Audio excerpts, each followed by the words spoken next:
solo alingi ndekoboma opanza pe koyiba pontango na ye tikali moke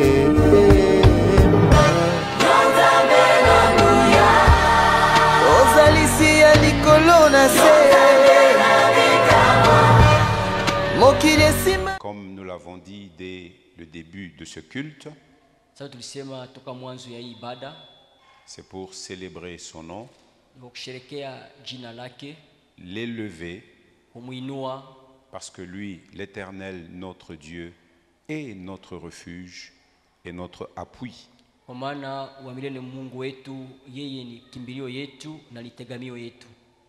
C'est une autre façon de exprimer notre thème annuel, prendre pour appui le fondement de Dieu, Jésus-Christ et sa parole. Nous nous sommes entretenus brièvement sur ce thème qui va nous accompagner durant toute l'année 2024.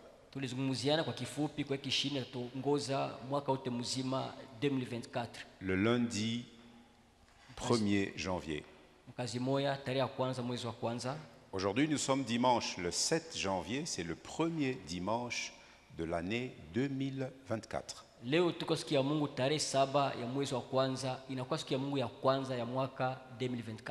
aujourd'hui, le pasteur veut introduire le sous-thème qui va nous accompagner durant les 3 premiers mois de cette année 2024.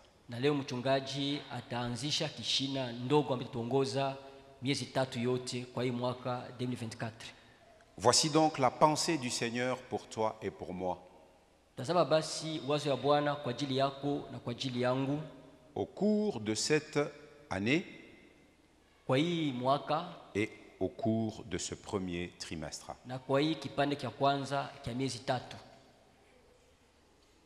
Notre thème sera donc: construisons-nous un fondement durable.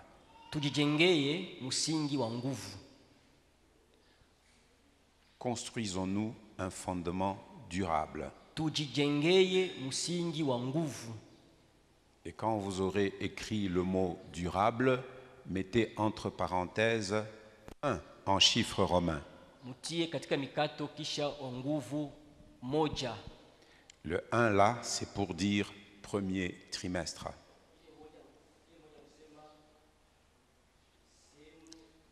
Premier trimestre.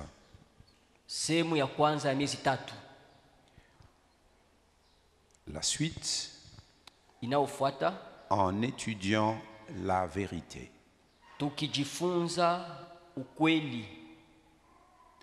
Construisons-nous un fondement durable.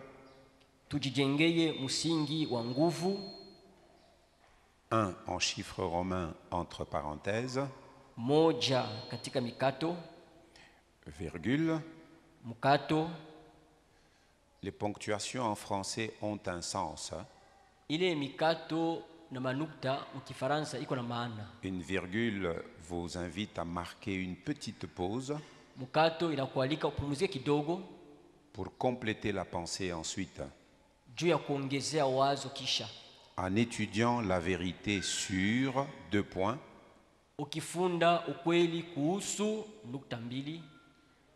Premier tiré, la Bible.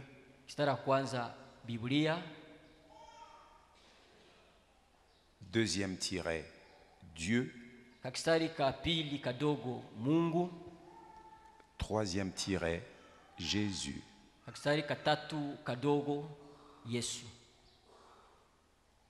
Telle est la pensée du Seigneur pour toi et pour moi au cours de ce premier trimestre.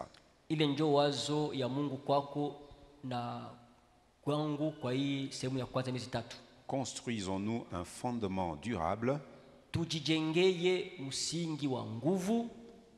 en étudiant la vérité sur la Bible, Dieu et Jésus. Tukifunda ukweli kuhusu Biblia, Mungu na Yesu. J'ai choisi 2 extraits des Écritures. Nichagula sehemu mbili ya maandiko. un extrait dans l'Ancien Testament sehemu moja katika Agano la Kale et un deuxième extrait dans le Nouveau Testament. na sehemu ya pili katika Agano Jipya. L'extrait de l'Ancien Testament, c'est dans le livre de Josué au premier chapitre. Sehemu ya Agano ya Kale ni katika kitabu cha Yoshua sura yake ya kwanza. Nous lisons du verset 7 à 9. Tunasoma mstari wa 7 mpaka wa 9. Premier extrait, Josué, premier chapitre, versets 7 à 9. Sehemu ya kwanza Yoshua sura yake ya kwanza mstari wa 7 mpaka wa 9. Ceux qui ont leur Bible la prennent et ils l'ouvrent. Bali kwa Biblia zao wanazichukua na wanazifungula. Ceux qui continuent à s'entêter de ne pas venir avec leur Bible, j'espère qu'ils vont lire à l'écran.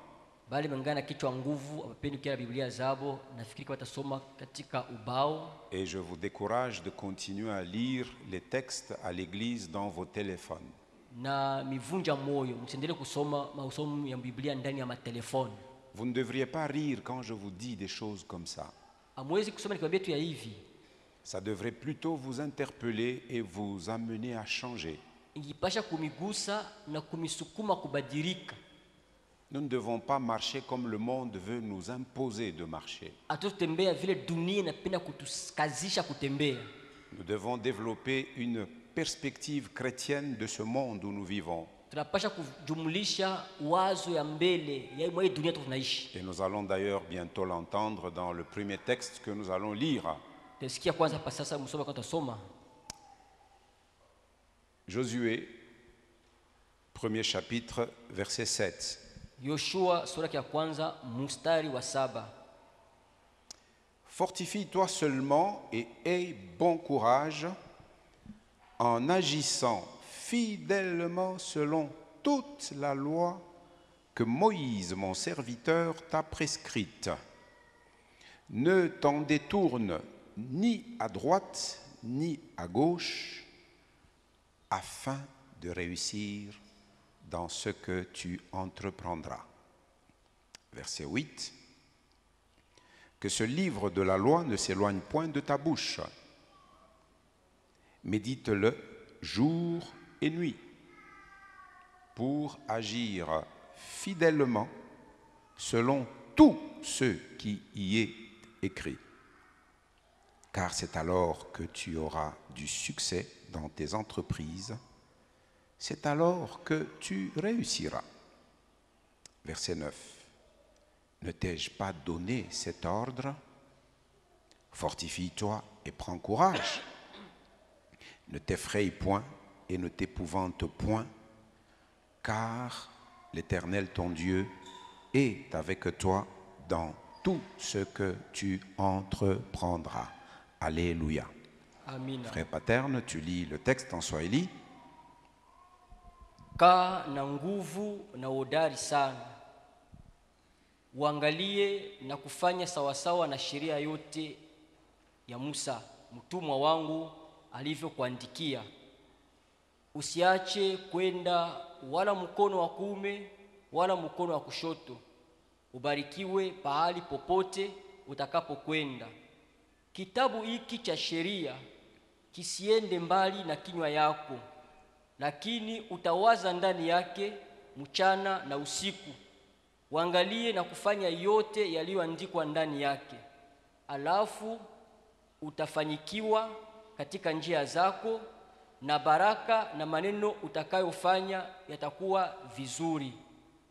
Si nilikwambia kaa na nguvu na uwe hodari, usiogope na usifadhaike, kwa sababu Bwana Mungu wako ni pamoja nawe fasi yote utakapokwenda.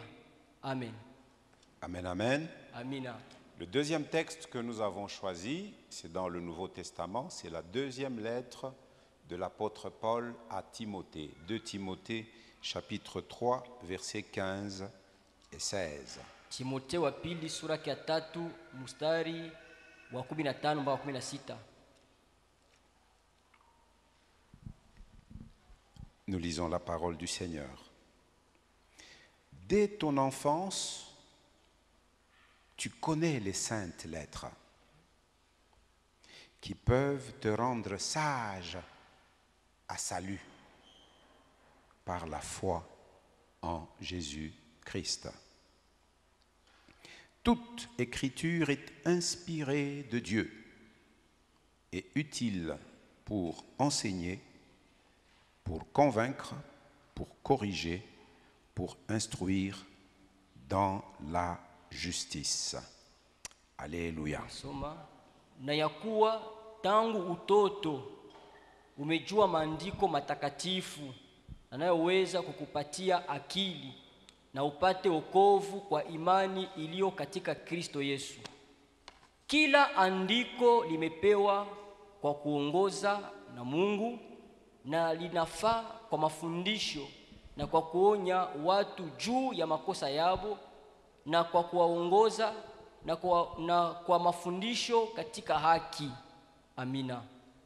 Alléluia. Amina. Tel est donc notre premier sous-thème Hii ndio basi kishina yetu ndogo ya kwanza de ce premier trimestre au cours de cette année 2024. katika hii kipande cha kwanza cha miezi 3 mwa hii mwaka 2024. Construisons-nous un fondement durable Tujijengee msingi ya nguvu en étudiant la vérité tukifunda ukweli sur la Bible, kuhusu Biblia, sur Dieu kuhusu Mungu et sur Jésus. na kuhusu Yesu. Sachons tous que l'Église a une grande responsabilité. Jua kama kanisa iko na madaraka kubwa kabisa. Et la responsabilité de l'Église, Na madaraka ya kanisa c'est d'abord de sauvegarder la véritable doctrine que les apôtres du Christ ont établie, celle que nous trouvons dans l'Écriture. inakuwa ni kukinga ile mafundisho ya kweli, ile mitume baliweka, tunaipata katika maandiko. C'est notre responsabilité en tant qu'Église. Ile inakuwa ni madaraka yetu kama vile kanisa. C'est ta responsabilité en tant que membre de l'Église. Ni kazi yako kama vile mtu wa mkanisa. C'est ma responsabilité en tant que membre de l'Église. Ni kazi yako kama vile mtu wa mkanisa. C'est notre responsabilité en tant que l'Église du Christ. Kama vile kanisa ya Kristo. Nous devons sauvegarder la véritable doctrine apostolique. Tunapaswa kukinga mafundisho ya kweli ya mitume. Et cette doctrine, elle est entièrement consignée dans l'Écriture. Na ile mafundisho banaandika kabisa vizuri ndani ya Biblia. Deuxième chose, Kitu kia pili, dans nos responsabilités, katika madaraka yetu, il ne suffit pas de la conserver, haipashe tu kuilinda, mais il faut aussi la transmettre à d'autres. inapasha kuitambukizia kwa bengine. Jésus a dit, vous recevrez une puissance Tunasema mtapokea uwezo moja et vous serez mes témoins. na mtakuwa mashuhuda bangu. Un témoin témoigne. Mshuhuda anashuhudiaka, Il parle anasemaka et il agit na selon anatendaka la mission qui lui est confiée. kufuatana ile kazi Et ce balimpatia. que nous avons à dire comme témoin ne viendra pas de notre esprit. Itasema kama vile mashuhuda aitoka katika roho yetu. Ça ne sera pas notre création, notre Haitakuwa imagination. shie tulifikiri yao na kuiumba. Non, Dieu a déjà dit ce que nous avons à dire. Mungu anakusema bila tutapasha kusema. Il faut transmettre cette doctrine apostolique à d'autres Inapasha kutangaza hii mafundisho ya mitume kwa bengine. et la transmettre sans la compromettre Ni kusema kuitangaza bila kuiharibisha et ni la corrompre. au kuitia mubibaya. Vous connaissez tous le téléphone 222, n'est-ce pas? Unajua nipeke simu 222 mnaiua? Nous en avons souvent parlé l'année passée Tulisemaka sana mwaka jana quand nous parlions de devenir des disciples d'action. tusema geuka mwanafunzi wa tendo. C'est toujours dans cette deuxième lettre de Timothée à Paul. Inapasha kuwa barua tu ya pili ya Timotheo kwa Paulo. Et ce que tu as entendu de moi Na ile ulisikia toka mie en présence de beaucoup de témoins, mbele ya bashuhuda ba mingi, confie-le uipatie à des hommes fidèles. kwa batu baminifu. Des hommes fidèles. Batu baminifu. Dieu aime la fidélité Mungu apendeka waaminifu. parce que lui-même, il est fidèle. Kwa maana yeye mmoja ni mwaminifu. Confie Uitoe ce dépôt à des hommes ile fidèles akiba kwa bengine waaminifu. qui soient aussi capables bakuwe pia na uwezaji de l'enseigner à d'autres. ya kuifundisha kwa wengine. Si nous sommes fidèles, Kama tuko waaminifu, nous ne compromettrons pas cette doctrine hatutaharibu ile mafundisho et nous ne la corromprons jamais. na hatutaiharibisha mkutano vibaya. Ceci implique donc la nécessité d'une instruction biblique dans l'Église. Ndani yake unaonekana lazima wafundisha Biblia ndani ya kanisa. Ceci implique la formation biblique des chrétiens, les membres de l'Église de Hii Jésus. inasemezea kufundisha Biblia ba Kristo ba mukanisa. Souvenez-vous de notre quatrième sous-thème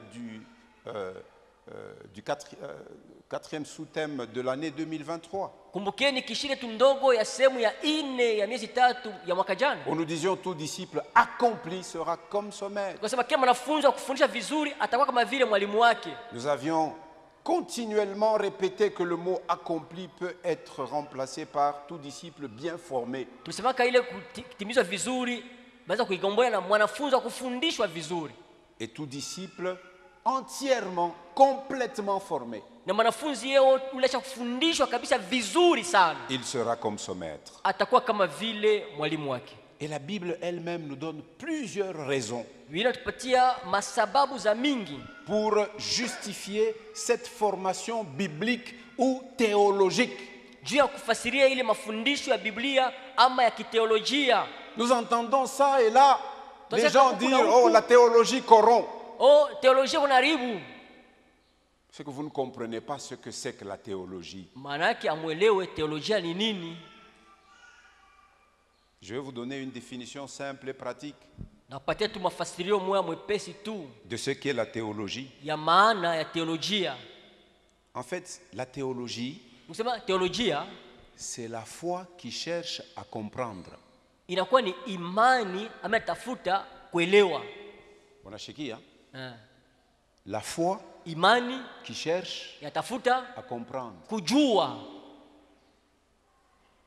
La foi chrétienne n'est pas une foi irréfléchie.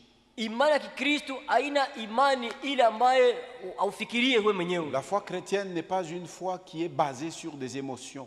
Imani ya Kristo haina imani ambayo msingi wake inakuwa ni mishtuko. C'est une foi qui est basée sur une vérité clairement établie. Ni imani ambayo inakuwa na msingi wake ukweli Sur yote des ya wazi. faits établis qui ont traversé les siècles. Ni vitu vilikuwa kako vilipita mwa miaka. Vous savez, le christianisme, Mnajua c'est Ukristiani véritablement une foi qui réfléchit. ni kweli ni imani ambayo ya kufikiria. Si vous ne vous posez pas des questions, Kama mjuza maulizo, vous ne pourrez jamais grandir dans la foi. hauwezi kukomea ndani ya imani. J'ai dit tout à l'heure en lisant Josué 1, verset 8, Nilisema Dieu hapa. dit que ce livre ne s'éloigne pas, tu fais quoi? Tu le médites. Yoshua moja nisema hapa kama Mungu anasema hiki kitabu siende mbali ya kinywa yako. Ufanye nini? Uanze kuisoma Le na méditer veut kuifikiri. dire réfléchis à ce que tu lis. Ni kusema kutafakari, ni kufikiri bila ulisoma. Vous savez, Unajua? il ne suffit pas seulement de se poser des questions. Haitoshe tu kujiuliza maulizo. Encore faut-il que tu trouves les bonnes réponses aux questions que tu poses. Pale unapenda upate majibu mzuri kwa maulizo unayouliza wewe mwenyewe. Alléluia. Amina. Alléluia. Alléluia. Vous savez, il y a des gens, si eux-mêmes ne comprennent pas ce que les Écritures enseignent, Kuko bale batu kama baba wenyewe abasikie mzuri bila ils vous disent, maandiko yanafundisha. toi ne cherche pas à comprendre, Wewe usitafute kujua, crois seulement. wewe amini kwanza. Eh bien, ce n'est pas ça la pensée de Dieu dans Haina la njoo, foi. haina njoo uwezo wa Mungu imani. Nous l'avons bien dit, la théologie, c'est la foi qui cherche à comprendre. Tulisema teolojia ni imani ambayo tafuta kujua. La parole de Dieu, elle peut se livrer à tous les questionnements et à tous les tests possibles. Neno la Mungu muko maulizo mingi na mipimo vya mingi. Non. Vous savez, les vérités bibliques, Mnajua maukweli za mubiblia. les vérités divines supportent très bien le questionnement. Maukweli ya Mungu inavumiliaka sana maulizo. Lorsque donc vous venez à l'église, Kama unakia mkanisa vous n'êtes pas obligé de laisser votre cerveau dehors. au kanisha sema akili yako niacha nje. Venez avec votre Kuya na cerveau. akili yako humu. D'ailleurs, c'est Dieu qui vous l'a donné. Kwanza Mungu akupatie ile akili. Si vous l'a donné, c'est pour que vous en fassiez quoi? Kama upatie akili uifanye nao nini? Le cerveau, Dieu nous l'a Akili donné yako pourquoi? ile ubongo ufanye nao nini? Pour réfléchir, Si kufikiri, pour raisonner, kufikiri, pour chercher à comprendre. kutafuta les choses. kujua Et la foi chrétienne, na imani ya Kikristo qui cherche à comprendre. nitafuta kujua. C'est ça la théologie. Ndio teolojia ile. Vous comprenez? Unasikia? Nous avions fait une longue étude introductive au cours du 4e trimestre qui s'est achevé. Sehemu ine ya miezi 3 ya mwisho ilishakapa, tulifundaka sana Et au Biblia. cours de cette étude, nous avions évoqué cette bonne raison sur le pourquoi de faire cette étude sur les vérités bibliques. Na tulisomaka masababu saba jua nini kujifunza maukweli za Biblia. Pourquoi étudier la doctrine biblique? Pourquoi étudier la doctrine chrétienne? Jua ni kujifunza Biblia, jua ni kujifunza mafundisho ya Kikristo. Là aussi, voici un autre mot Hapa tia pako ingine neno que vous entendrez revenir. ili mtasikia kurudia tena. Il n'y a pas que théologie, Haina tu mpaka teolojia. il n'y a pas que le mot science de la Bible. Haina tu mpaka ile tamko siansa ya kibiblia. Vous entendrez aussi le mot doctrine, Tasikia doctrine, mule doctrine. wanasema mpaka mafundisho. Alors voici une définition que j'ai trouvée dans une ressource chrétienne qui est très bonne. Kitabu mwa ya Kikristo nipata mo mafasirio. On nous dit que la doctrine chrétienne, Wanataka mafundisho ya Kikristo c'est une synthèse organisée inakuwa ni kifupi banatengeneza nzuri de ce que la Bible enseigne ya ile Biblia inafundisha au sujet des questions essentielles, au sujet des questions fondamentales, au sujet des questions importantes qui concernent la vie. kwa mambo ya maulizo ya msingi, maulizo ya lazima inatazamia maisha. Nous allons donc enseigner la doctrine biblique. Tutafundisha basi mafundisho ya Biblia. À titre d'illustration, voici quelques questions essentielles que les hommes se posent. Kwa mfano tu angalia maulizo ya lazima batu majiulizaka. Comment je puis parvenir à différencier le bien et le mal? Ndajua je tofauti kati ya mema na mabaya? Si vous étudiez la Bible, Ukifunda Biblia, vous découvrirez comment différencier le bien et le mal. Utavumbulia namna gani ya kutofautisha bibaya na bizuri. Une autre question. Ulizo ingine, Qu'est-ce qui m'arrivera nini tanifikia après ma mort? kisha kufa kwangu? Il y a plusieurs personnes qui ont peur de la mort. Kwa watu mingi wanaogopa kufa. Je vous jure, Naambia tu kweli. au moment où nous sommes dans Hivi l'assemblée, tu hapa mwe chumba hapa hivi. qu'on entende seulement des crépitements de Tusikie tu balles. masasi kupiga pale Et vile. puis quelqu'un qui lance dans l'autre Kila voix. mtu mwenye na kiburi. Kila mtu mbio kwake, dans 1 heure ule batapata munje ashiafika kwake, mutaona mutamalizwa. Vous allez voir comment nous tous nous allons partir et probablement le pasteur aussi. Pourquoi? Parce que la mort fait peur. Jua nini? Batu wanaogopa kufa. Mais si tu lis la Bible, Ukisoma Biblia, tu comprendras que la mort n'est pas une fin en soi. utaelewa kama Biblia haina ndio mwisho wa vyote. C'est le commencement d'autre chose. Kifo ni mwanzo ya maneno Et ingine il faut s'y préparer. na inapasha ujitayarishe kwa hilo.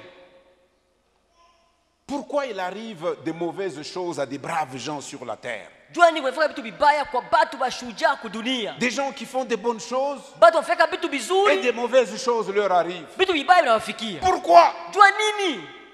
On se pose des questions de ce genre. Ile maulizo wanajiulizaka watu. C'est une question existentielle. Ni ulizo na kwa kako. Eh bien, la doctrine chrétienne nous donne des réponses à ça. Mafundisho ya Kikristo tupatia majibu. C'est pourquoi je puis dire avec le frère Hendrik Ndio nasema pamoja na ndugu Andrik, que si nous prenons pour refuge et appui le Seigneur notre Dieu, tukamatia kimbilio na tegamio Bwana Mungu wetu, nous serons sans crainte. tutakuwa bila kuogopa. Même quand la terre est bouleversée, Hata kama dunia inafalamuka, même quand les montagnes chancellent hata dans kama les mers, milima na tenka, le peuple de Yahvé sera toujours dans la paix. taifa ya Yawe kila mara toka katika salama. Alléluia. Amina. Une autre question importante. Ulizo ingine Mais tunajiuliza. pourquoi les gens agissent-ils comme ils le font là? Jua ni batu wafanyaka hivi biko nafanya hivi. Qui ne s'interroge pas en regardant, dit mais afa babantu ni je beko nafanya hivi? Ni bantu ou bien ni banyama? Jua ni watu wanauliza pourquoi ces gens font ça? Est-ce que ce sont les humains ou des animaux? En étudiant la doctrine biblique, nous comprendrons pourquoi les gens agissent comme ça. Ukielewa Biblia, masomo ya Biblia utaelewa jua ni watu wanataka vya vile. Et nous saurons comment réagir à ça. Utajua namna gani ya kusema juu ya ile. Une question que vous vous posez tous. Ulizo moja kanyi bote. où est-ce que je puis trouver la vie à laquelle j'aspire? Ndapata ile maisha ile mimi natamania ndaipata wapi? J'ai des aspirations. Niko na mania. Je voudrais que ma vie devienne ceci ou napenda maisha yangu cela. ikuwe hivi. En étudiant la doctrine chrétienne, Ukifunda mafundisho ya tu Kikristo, trouveras les bonnes réponses de la part de Dieu. utapata majibu mzuri toka Mungu. Je voudrais rappeler pour l'assemblée qui ne vient pas aux enseignements. Nakumbusha makutano hapa ukiwa kwa mafundisho. Dans l'assemblée ici, il y a des gens qui ont déjà noté ça. Mwe kanisa kwa kuandika hayo. Nous en avons parlé l'année passée. Tulisemaka mwaka jana. Pourquoi étudier la vérité biblique? Jua ni kufunda maukweli za Biblia. J'ai juste énuméré les énoncés de ces vérités. Nilitaya tu ile manukta ya yulu. Nous en avions longuement parlé au cours du 4e trimestre. Sehemu ya ile ya miezi tatu semaka hayo sana mwaka jana. Pendant que nous disions tout disciple accompli sera comme son maître. Wasema kila mwanafunzi afundisha vizuri atakuwa mwalimu wake. Nous avions retenu cette bonne raison. Tuliza kwanza hii sababu mzuri. Nous disions ceci. Tulikuwa nasema hivi. Nous devons étudier tunapasha kufunda les vérités ou la vérité biblique. Ukweli au ukweli wa Biblia. Premièrement, kwanza parce que apprendre la vérité sur Dieu kwa maana kujifunza ukweli juu ya Mungu va m'aider à mieux connaître Dieu. Itanisaidia kumjua mzuri Mungu. Deuxièmement, kia pili, parce que cette connaissance que j'aurai acquise sera pour moi un fondement essentiel. Kwa sababu ile ukweli ndafunda itakuwa kwangu msingi ya vya kweli. Troisièmement, kia tatu, parce que cette doctrine kwa sababu ile mafundisho est la nourriture véritable pour mon âme. Njo chakula ya kweli juu ya nafsi yangu. Moi, je choisis de nourrir mon âme de la doctrine, de la vérité de Dieu. Mimi chagula kulisha nafsi yangu ya mafundisho ya ukweli wa Mungu. Quatrièmement, ya ine, parce que la connaissance de la vérité me permet de servir les autres. Kwa maana kujua ukweli itaniruhusu kutumikia bengine. Cinquièmement, kia tano, parce que la connaissance de la vérité va me garder de l'erreur. Kwa maana kujua ukweli itanilinda kumakosa. Ce qui était au cours de l'enseignement, souvenez-vous, nous disions, si tu veux découvrir une fausse monnaie, si tu veux découvrir un faux billet de banque, apprends à étudier le vrai. Connais les détails du vrai billet. Dès qu'on te présentera le faux, tu vas sourire seulement. Tu diras c'est faux. Quelqu'un dit comment tu le sais? Il dit parce que le vrai, dans le vrai il n'y a pas ça, il n'y a pas ça, il n'y a pas ça. Et ce qu'il y a dans le vrai que je ne trouve pas ici, c'est ça, ça, ça et ça. Quand tu auras la connaissance de la vérité, ça te gardera de l'erreur. Sixièmement, parce que la connaissance de la vérité va changer ta manière de penser. Et ta manière de penser va désormais déterminer ta façon d'agir. Nous avions lu un verset en Proverbe qui dit: cet homme-là, il est comme les pensées de son cœur. Et septièmement, nous avions dit que nous étudions parce que le Seigneur a donné l'ordre d'étudier. Le Seigneur a donné l'ordre que nous étudions la vérité. Le Seigneur a donné l'ordre que nous vivions cette vérité. Et le Seigneur a donné l'ordre que nous défendions cette vérité.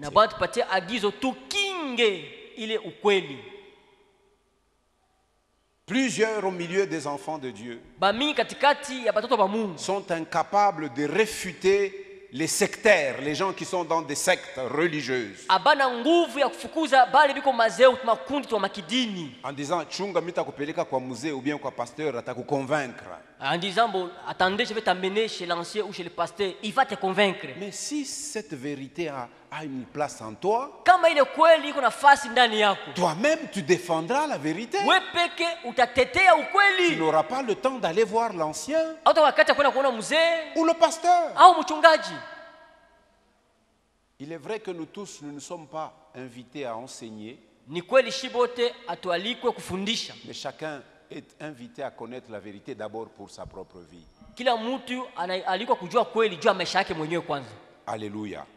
Amina. Aujourd'hui, je fais un bref développement du premier texte qui soutient notre sous-thème du premier trimestre. Leo nafasiria kwa kifupi usomi ya kwanza inasikamisha sehemu ya kwanza ya miezi 3 yetu. C'est-à-dire Josué, Ni kusema Yoshua premier chapitre, sura ya kwanza versets 7 à 9, c'est ce que nous avons mstari wa choisi. 7 mpaka wa 9 tulisoma ile.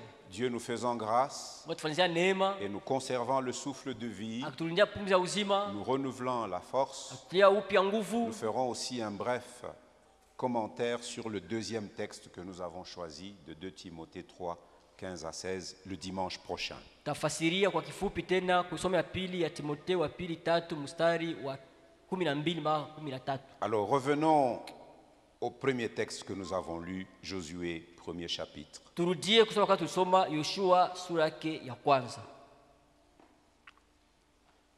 Ceux qui lisent la Bible, ils connaissent qui est Josué. Bana soma Biblia banajua Yoshua ndio nani. Ils savent qu'il a été serviteur de Moïse, Banajua kama alikuwa mtumishi wa Musa, qu'il a évolué dans l'ombre de Moïse, aliishi chini ya kivuli cha Musa jusqu'à ce que mpaka wakati Moïse lui-même étant disqualifié par l'Éternel qui l'a appelé, Musa mwenyewe kutilia pembeni kwa Bwana yule alimuita, et Moïse dit à l'Éternel, na Musa akaambia Bwana, parce que tu me disqualifies de ma mission que tu m'as confiée, juu unanitosha mwele kazi unipatie, choisis donc maintenant toi-même un homme chagula basi mwingine we moya qui devra marcher au devant de ce grand peuple, atatembea mbele ya taifa munene, qui devra le faire sortir atabatosha et le faire entrer, na kubaingiza, pour que ton peuple ili taifa yako ne soit pas comme un troupeau sans berger. isiwe kama vile kundi bila mchungaji. Et l'Éternel avait répondu à Moïse, Na Bwana akamujibia Musa. mais prends Josué, Hasa Yoshua akamata Joshua, l'homme qui a marché dans ton ombre, mtu atembea chini ya kivuli yako, l'homme qui a vu de près tout ce que j'ai fait avec toi, mtu aliona karibu bile nilifanya pamoja na weye. et sache qu'en lui aussi réside le même esprit qu'il y avait en toi. Jua kama ndani yake pia muko roho mmoja alikuwa ndani yako, Prends-le et établis-le. umbebe C'est umweke. lui qui fera entrer ce peuple dans l'héritage que j'ai promis à vos pères. Ndio atengeza taifa mwele uriti nililaka baba yenu. Alors, dans le premier chapitre Sasa musura ya kwanza de Josué, nous voyons un entretien entre l'Éternel Dieu et Josué. tunaona mazungumzo kati ya Bwana Mungu na Yoshua. Le livre commence ainsi. Kitabu kinaanza hivi. Josué 1.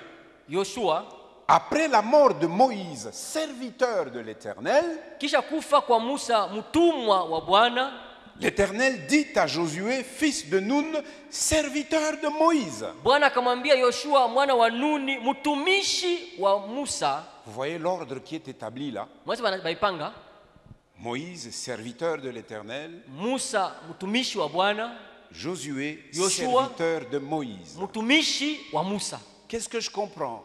Na leo nini hapo? L'Éternel peut se servir de qui il veut, Bwana kutumikisha ule anapenda, même de celui que toi tu méprises. hata ule ona dharau. Au moment choisi par lui, il peut le choisir Akipenda kumchagula hata kumchagula yeye et il peut l'utiliser. na kumtumikisha.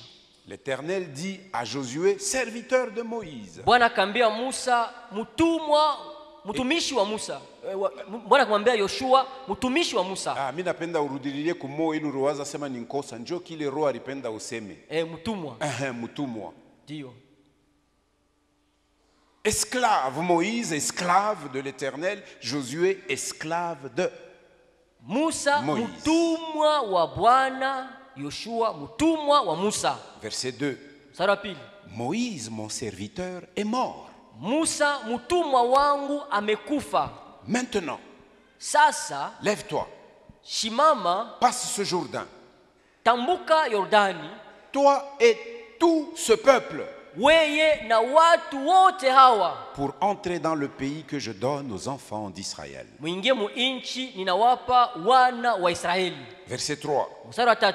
Tout lieu que foulera la plante de votre pied, je vous le donne comme je l'ai dit à Moïse. Kila pahali miguu yenu itakao kanyanga nimepapatia kama vile nilipatia Musa. Verset 4. Mstari wa 4. Vous aurez pour territoire, mutakuwa na inchi depuis le désert et le Liban jusqu'au grand fleuve, le fleuve de l'Euphrate, tout le pays des Essiens et jusqu'à la grande mer vers le soleil couchant, c'est-à-dire jusqu'à la Méditerranée. toka jangwani na Libanoni hata mto mkubwa, mto Frata na inchi yote ya Waiti na bahari kubwa. Je ne vais pas faire le commentaire sur les faits actuels, la guerre qu'il y a sur la terre que Dieu avait donnée à Israël. Sipendi kufanya mafasirio juu ya ile mafasi Mungu alipataka Israeli kwa hii dunia leo. Mais écoutez le verset 5. Sikia mstari wa 5. Nul ne tiendra devant toi Hakuna mtu atakayeweza kukushinda mbele yako. tant que tu vivras. Zaidi yote ungali naishi. Pourquoi? Jua nini? Je serai avec toi. Ndakuwa pamoja nawe. Comme j'ai été avec Moïse. Kama vile nilikuwa pamoja na Musa. Je ne te délaisserai point. Sitakuacha. Je ne t'abandonnerai point. Sitakuachilia. Fortifie-toi et prends courage. Kana nguvu na uwe hodari. Car c'est toi qui mettras ce peuple en possession du pays que j'ai juré à leur père de leur donner. Maana ni wewe utakayeingisha watu hawa mu inchi niliyolaka baba zao ya kwamba nitawapa. Maintenant vient le texte que nous avons lu en introduction du verset 7.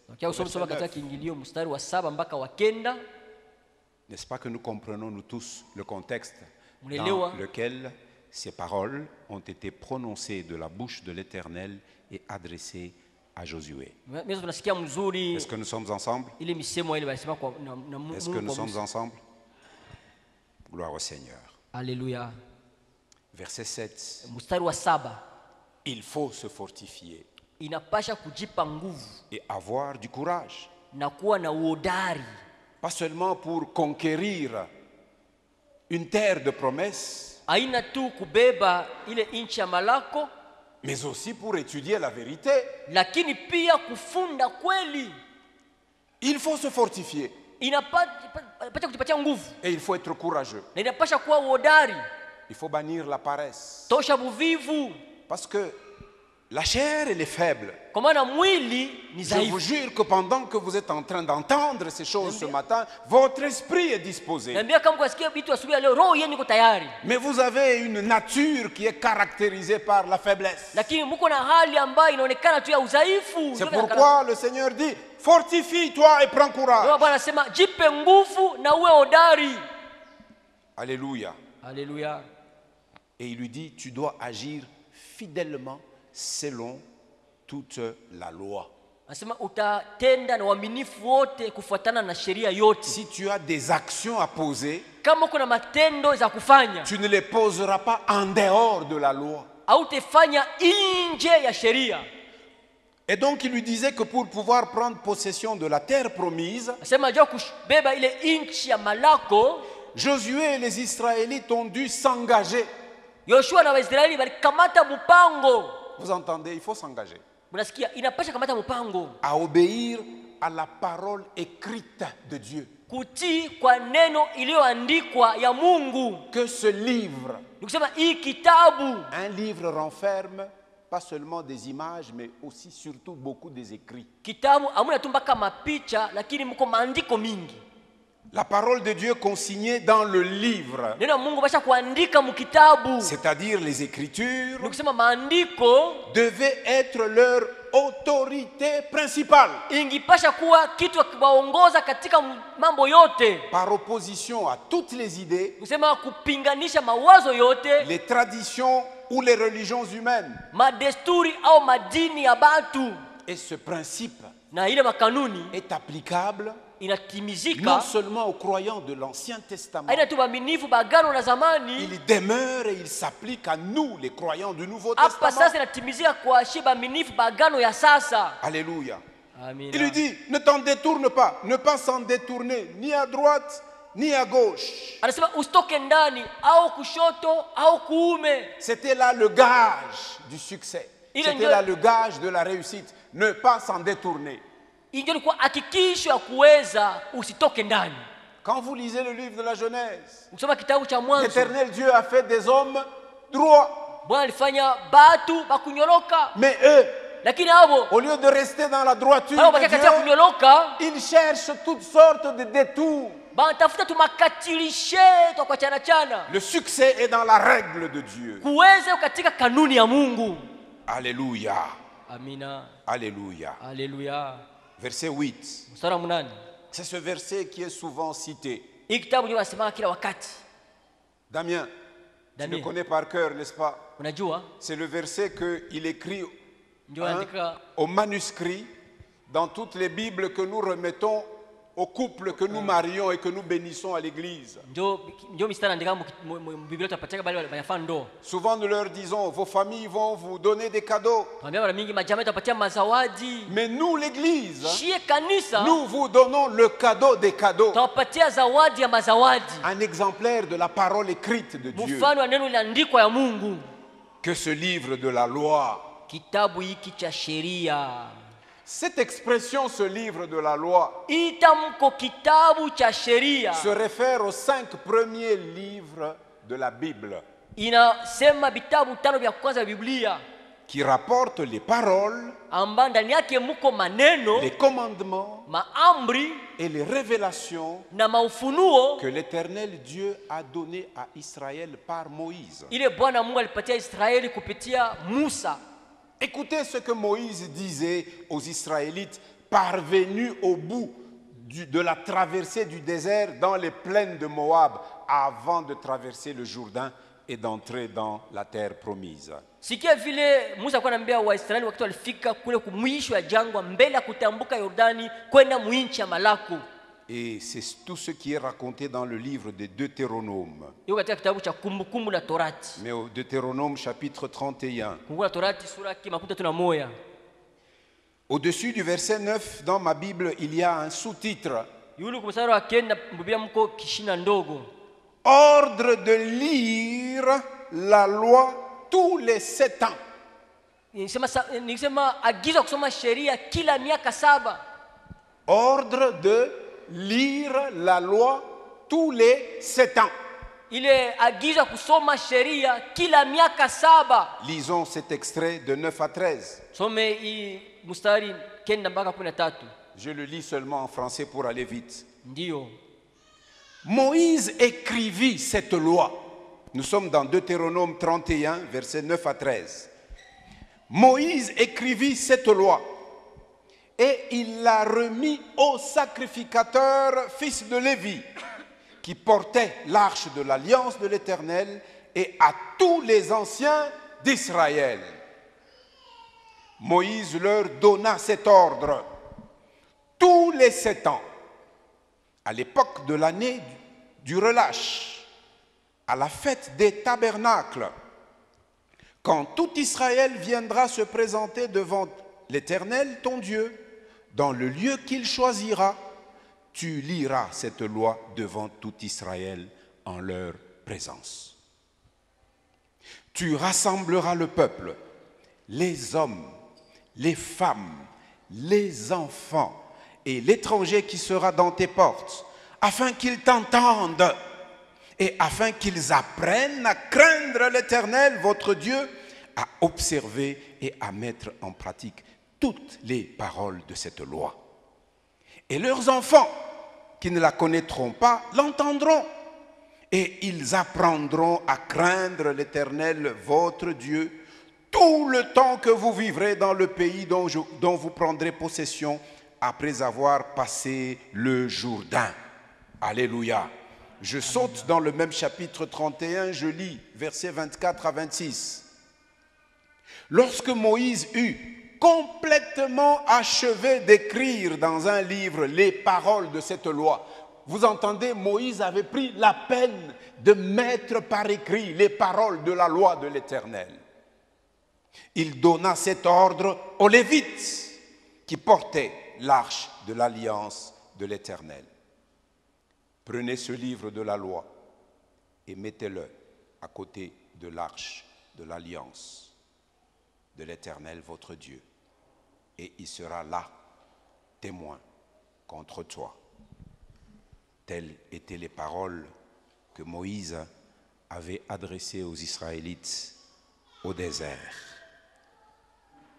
Josué devait donc être fidèle à la parole de Dieu. Yoshua angepasha kuwa mwaminifu kwa neno la Mungu. Il devait être fidèle à cette parole en parlant d'elle. Angepasha kuwa mwaminifu kwa hii neno akisema juu yayo. Et là, je fais référence à quelques extraits toujours de Deutéronome. Na hapa nakamata mifano ya mistari fulani fulani katika Kumbukumbu la Torati. Parler d'elle comment? Kusema juu yayo namna gani? Écrivez Deutéronome 6, versets 6 et Kumbukumbu la 7. Torati mstari wa sura ya 6 mstari wa 6 na wa 7. Deutéronome 6, versets 6 et 7. Mstari wa sura ya 6 mstari wa 6 mpaka wa 7. Et ces commandements que je te donne aujourd'hui seront dans ton cœur. Na amri na kupatia leo itakuwa katika moyo wako. Tu les inculqueras à tes enfants Utazifundisha watoto wako et tu en parleras quand tu seras dans ta maison. na utasema juu yayo wakati utakuwa munyumba yako. Vous entendez, parents? Mwasikia bazazi? Vous avez la responsabilité de parler de la parole de Dieu dans vos maisons. Mko na kazi ya kusema neno la Mungu ndani ya manyumba yenu. Combien le font aujourd'hui? Bangapi wanafanyaka leo? Combien de parents tiennent un culte de famille Bazazi ngapi wanafanyaka ibada nyumba? et ils réunissent leurs maisonnées autour de la parole de Dieu? Combien? Mshanya nyumba yao katika neno la Mungu bangapi? Vous livrez vos enfants en pâture à la télévision. Watoto wenyu tu watoa ku Vous television. les livrez en proie aux réseaux sociaux. Watoa ku ma réseaux sociaux. Vous leur achetez des téléphones qui coûtent cher. Nauzia ma telefoni za bei Et vous sana. pensez que c'est ça les aimer? Mwanzo kuwapenda ile. Non. Haina Dieu kuwapenda. dit, tu les inculqueras, c'est-à-dire tu les feras pénétrer avec force. Mutabaingiza na nguvu. Tu les inculqueras à tes enfants. Utaingiza maneno ya Mungu Et tu watoto en yako. parleras quand tu seras dans ta maison, Utasema je wakati nyumba yako, quand tu iras en voyage, ukisafiri, quand tu te coucheras ukilala et quand tu te lèveras. na ukilamuka. Josué devait être fidèle Yoshua angepasha kuwa mwaminifu en méditant cette parole. mukutafakari ineno. Regardez comment commence le livre des psaumes. Mwangalie hivi kitabu cha Zaburi kinaanza. Psaume, premier chapitre. Zaburi sura ya kwanza. On nous parle de l'homme heureux, n'est-ce pas? Sina juu ya mtu mwenye heri, ndio vile. Psaume, premier chapitre. Zaburi sura ya kwanza. Qui est l'homme heureux? Mtu mwenye heri ni nani? Le verset 1 d'abord, ce qui m'intéresse c'est le verset 2, parce que nous parlons de la méditation.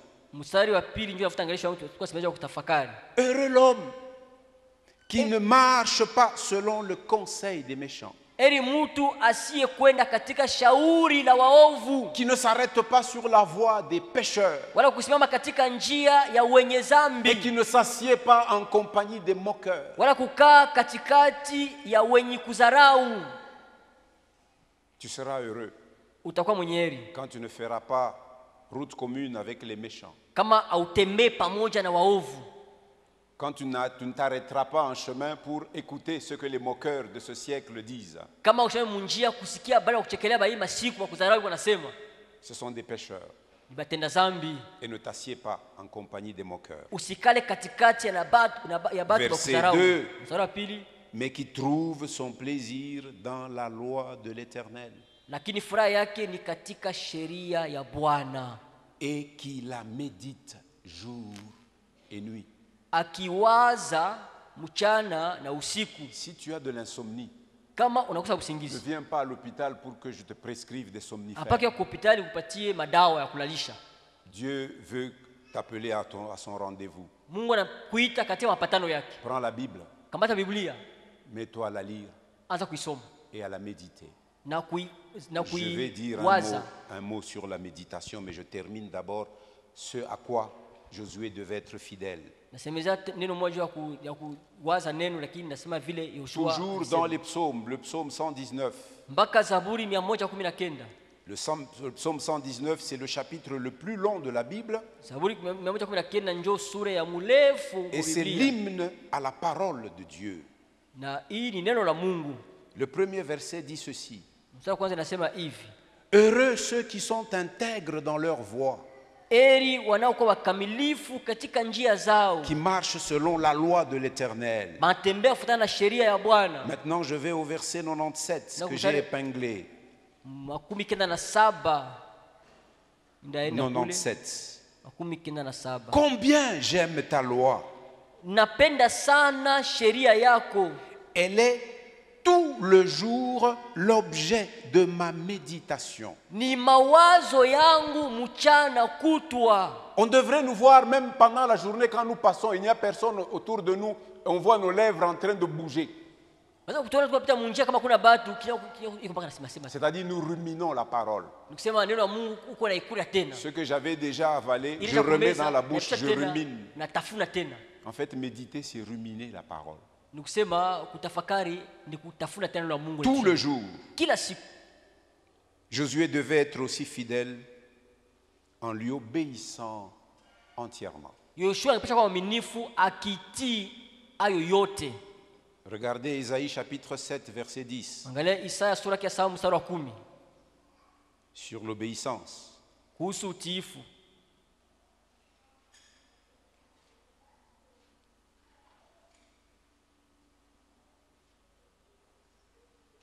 Plutôt, je veux lire Jacques, disons Jacques seulement. Jacques, premier chapitre.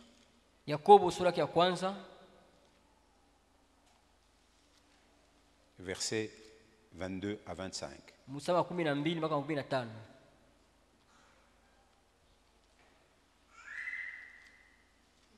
Hébreux, Jacques, premier chapitre. 22 à 25. Mettez en pratique la parole et ne vous bornez pas à l'écouter en vous trompant vous-même par des faux raisonnements. Car si quelqu'un écoute la parole et ne la met pas en pratique, il est semblable à un homme qui regarde dans un miroir son visage naturel.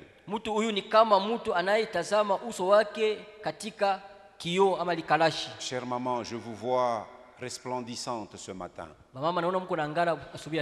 Presque toutes les mamans et les jeunes demoiselles sont resplendissantes. Même pendant 30 secondes, qui s'est regardé dans un miroir ce matin? Maman.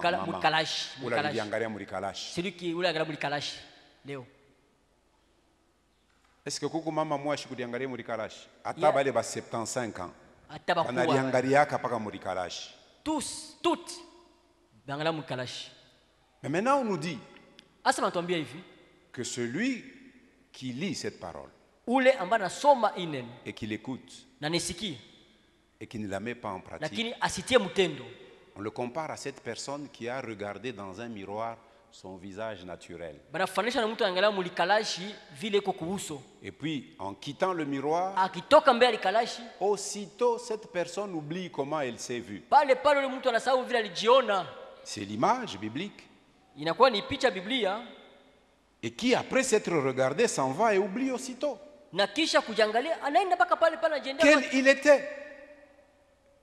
Quel il était. Verset 25. Mais celui qui aura plongé les regards dans la loi parfaite, la loi de la liberté, et qui aura persévéré, n'étant pas un auditeur oublieux, mais se mettant à l'œuvre, celui-là sera heureux dans son activité. Voilà l'instruction que le Seigneur avait donnée à Josué. Je disais donc que le mot méditer vient du mot hébreu agar. J'ai même cherché comment ça se prononce. J'ai suivi dans une application, j'ai appuyé, j'ai entendu Hagar. C'est ça méditer. Njoo kutafakari ama kuwaza. Je vois Emmanuel qui sourit, il en sait quelque chose. Mzee Emmanuel anajua ile mambo hili. Ça signifie lire en silence Maana kusema unasoma mukimya ou se parler à soi-même njoo unajisemea wewe mwenyewe en réfléchissant. ukifikiri. Tu te parles à toi-même de quoi? Unasemea mwenyewe nini? De ce que Dieu dit. Ya ile Mungu anasema. Ne te parle pas de toi à toi-même. Apana De kusemea ce que mwenyewe. tu as entendu, les hommes Ndio disent. usikia batu kusema. Des informations que tu as suivies sur les réseaux sociaux. Mambo ifuata kumitandao. Non. Hapana. Cela sous-entend que l'on réfléchit aux paroles et aux voix, c'est-à-dire à la manière de faire de Dieu. Nusema unafikiri kuneno na kwa namuna ya kutenda kwa Mungu. Et on s'applique à les mettre en pratique dans tous les domaines de nos vies. Unatia katika tendo mu mambo yote ya maisha yetu.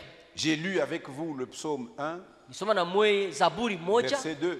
mstari wa pili. Mais qui trouve son plaisir dans la loi de l'Éternel et qui la médite jour et nuit. Anapendezwa katika sheria ya Bwana na kuiwaza usiku na mchana. Le verset 3 du premier psaume nous en montre les conséquences. Na mstari wa 3 ya Zaburi ya kwanza inatupatia binyume. Vous pourrez lire aussi vous-même parce que nous n'avons plus le temps. Le psaume 67, Nasoma pia Zaburi 67 mwenyewe hatuna wakati ya verset kusoma. 2 à 3. Mstari wa pili mpaka wa 3. Le psaume 77, verset 13. Zaburi 77 mstari wa 13. Et le psaume 143, verset 5. Na Zaburi 113 mstari wa 5. Je vais terminer. Mitamaliza. La dernière partie du verset 8 Sasa ile sehemu ya mwisho ya mstari wa 8 nous montre quelle sera la conséquence yatonesha matokeo itakuwa gani lorsque Josué aura été fidèle wakati Yoshua atakuwa mwaminifu en parlant de la parole de Dieu, akisemezana na Mungu, en la méditant akiwazayo et en acceptant de lui obéir entièrement. na kuitika kuitii yote. La fin du verset 8 nous dit: tu auras quoi? Du succès dans tes entreprises. Mwisho wa Tu mstari anasema réussiras. utaweza katika makazi yako na utafanyikiwa. Ceux qui connaissent la parole et la loi de Dieu Bale banajua neno na sheria ya Mungu et qui leur obéissent, na ambao wanaitii ils seront prospères et victorieux. batakuwa benye kustawi tena ba ushindi. Connaître Kujua et obéir, na kutii c'est une clé ni fungulo pour la prospérité et la victoire. juu ya ustawi na ushindi. Car en faisant ainsi, ils auront la sagesse nécessaire pour mener une vie juste. Kuifanya hivi tutakuwa na hekima kueneana juu ya kuishi maisha ya kunyoloka. Et ils pourront atteindre l'objectif de Dieu pour leur vie. Naweza kufikia shabaha ya Mungu juu ya maisha zao.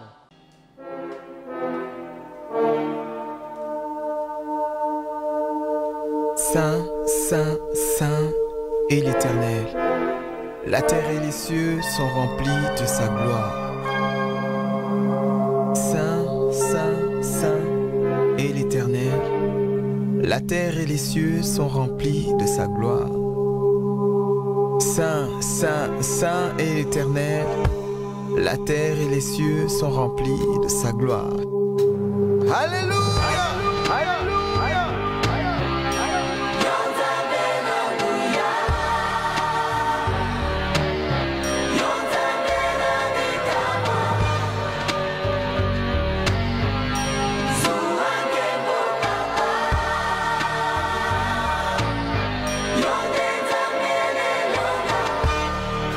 Lelo ntango ebelemi ilembo nyonso emonani kala te suka ya mokili nde nyonso awa na se suki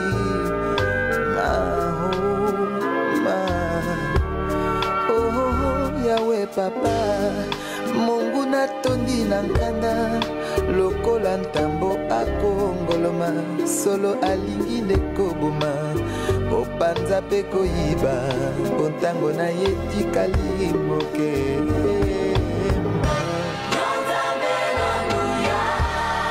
Ozalisi ya likolo na se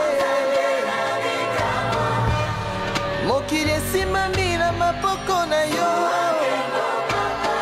bobele yo bongi nango